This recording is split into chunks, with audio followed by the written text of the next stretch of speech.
lab tests can be just as damaging to the nervous system as they can be helpful for the person, right?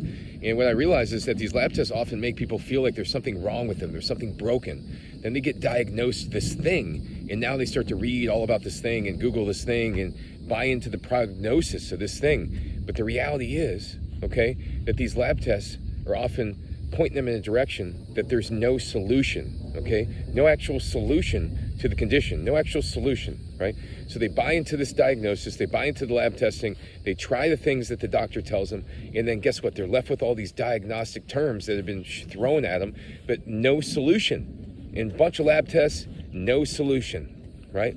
And this is why the lab tests are usually a waste of time, is because the people who are asking you to do the lab tests aren't actually providing a solution. So they're wasting your money, and they're not actually leading to a real root cause. Because if they led to a real root cause, guess what? They would have been able to figure out what to do next to heal you, okay? But the lab tests are typically not the best place to start, in my opinion. When you get hit with a lab test, you see, oh my God, there's something wrong with me. You start going down that road, it hits your body, you start getting shaky, you start losing sleep for days, you start thinking about this infection in your stomach, the gut, all these things, etc., the mold, whatever it is.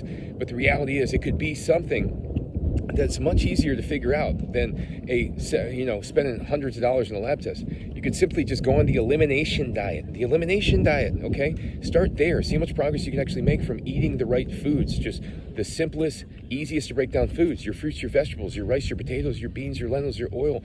All the simplest foods. Your fish in moderation. Little bits of chicken here and there. Not every day. That type of thing, okay? Then you investigate the environment if you still have issues after the elimination diet. Because if you're not healed, for the most part, your symptoms aren't much better after the elimination diet, then you're probably having an issue with either nutrient deficiencies, chronic gut dysbiosis, which can be resolved, or something in the environment. So you got to start looking there then, right? But you don't chase the diagnostic terms, you know? You don't go down that direction. You don't go that direction. You look for the real root cause. And lab tests can find the real root cause, and sometimes they can, but usually 5% of the time, 1% of the time, they're actually useful, in my opinion. You know, they usually are looking for everything that's wrong, and they're never actually leading you to a root cause. So be very careful with lab tests when you have a chronic illness, because it could lead you in a giant circle back to a place where you feel like everything's wrong with no solution. In fact, just start to change the things you're doing in your diet. Check out your environment. Test your environment, if anything. You know, change your thoughts. Change the way you're perceiving this thing. Don't think that it's all going to be based upon some supplements that are going to heal you. It's going to be based upon observation and you reading in between the lines and figuring out the things that are actually triggering your symptoms through observation, a journal.